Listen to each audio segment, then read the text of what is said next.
எல்லோரும் எப்படி இருக்கீங்க ஃப்ரெண்ட்ஸ்? நான் நல்லா இருக்கேன். இன்றைக்கி நான் மசாலா வடை தான் செய்ய போகிறேன்.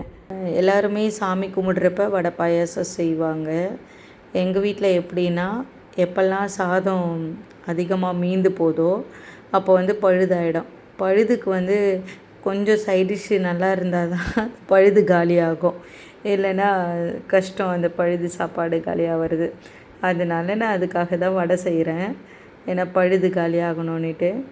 இதில் நான் இஞ்சி, பூண்டு, பச்சை மிளகா, சோம்பு இது எல்லாமே நான் மிக்சியில் போட்டு பவுடராக அரைச்சிருவேன். வெங்காயம் மட்டும் போட மாட்டேன். எதனால் நான் இப்படி பண்ணுவேன்னா, குழந்தைங்களாம் வடை சாப்பிட்றாங்க, ஒரு 3 வயசு, 2 வயசு, 5 வயசு அப்படி இருக்குதுன்னா, அவங்க பச்சை மிளகா கடிச்சிட்டாங்கன்னா திரும்ப அந்த வடையை சாப்பிட மாட்டாங்க. அந்த மூடு போகாது. அப்போ நான் சின்ன வயசில் நான் என் பொண்ணுக்காக இந்த மாதிரி செய்ய ஆரம்பிப்பேன். அதனால் அதை அப்படியே அரைச்சிருவேன். இன்றைக்கி நான் ஃபஸ்ட் டைம் கருவேப்பிலை 2, 3 போட்டு அரைச்சி ட்ரை பண்ணேன். ஏன்னா நம்ம பொடியை அரிஞ்சு போடுவோம், அது எடுத்து கீழே போட்டுருவாங்க. எதுவுமே கீழே எடுத்து போடாமல் டேஸ்ட்டு நல்லா இருக்கும் போது சாப்பிடும் போது இன்னும் 2 எக்ஸ்ட்ரா சாப்பிடுவாங்கன்னு ஒரு நம்பிக்கை. இது அம்மாக்களுடைய தனித்திறமைன்னு வச்சுக்கோங்களேன். அப்படி தான் இது நான் செய்ய ஆரம்பித்தேன்.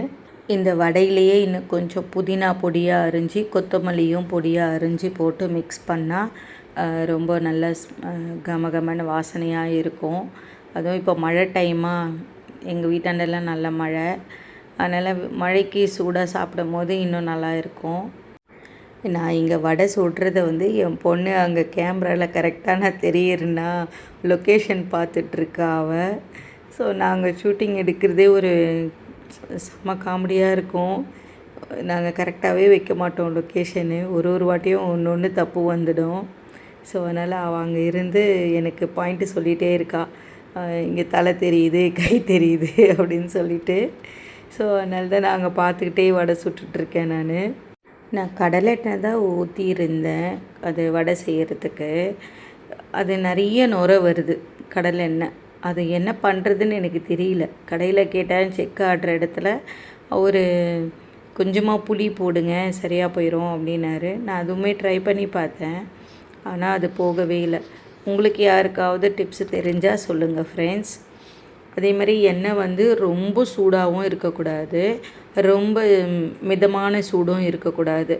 ரொம்ப சூடாக இருந்ததுன்னா போட்ட உடனே அந்த வடையுடைய அவுட் சைடெல்லாம் பிளாக் ஆகிடும், கருகி போயிட மாதிரி ஆகிடும். உள்ளுக்குள்ளே மாவு அப்படியே இருக்கும். அப்போ நல்லா இருக்காது வடை, அந்த பக்குவமே தப்பி போயிடும். அதேமாதிரி ரொம்ப எண்ணெய் சூடு இல்லாமல் இருந்துச்சு, ரொம்ப லைட்டாக சூடாக இருந்ததுன்னா உரிய ஆரம்பிக்கும் வடை, எண்ணெயை உரிய ஆரம்பிக்கும்.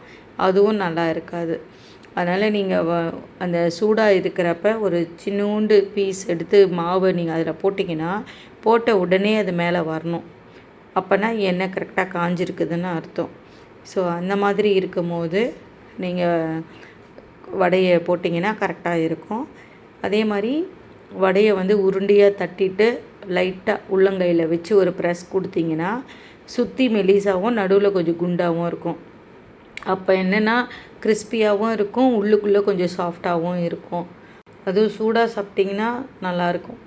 எப்போவுமே ரொம்ப கிறிஸ்பியாக இருக்கும் மேலே, ரொம்ப டேஸ்ட்டாக இருக்கும். நீங்களும் கண்டிப்பாக ட்ரை பண்ணி பாருங்கள் ஃப்ரெண்ட்ஸ். இதுதான் நம்ம ஐஸ் பிரியாணி. எனக்கு சின்ன வயசுலலாம் பழுது வச்சுட்டா ரொம்ப அழுகியாக இருக்கும், துக்கமாக இருக்கும். ஆனால் இப்போ இந்த பழுது எனக்கு சொர்க்கமாக இருக்குது. ஏன்னா அல்சர் இருக்கிறதுனால இது சாப்பிடும் போது தான் கொஞ்சம் நல்லா இருக்குது வயிற்றுக்கு. இதில் கொஞ்சம் சின்ன வெங்காயமும் ஆட் பண்ணிக்கிட்டேன் நான். இந்த வீடியோ அவ்வளோதான் ஃப்ரெண்ட்ஸ். என் வீடியோவை பொறுமையாக பார்த்ததுக்கு ரொம்ப தேங்க்ஸ். நெக்ஸ்ட் வீடியோவில் பார்க்கலாம். Bye friends.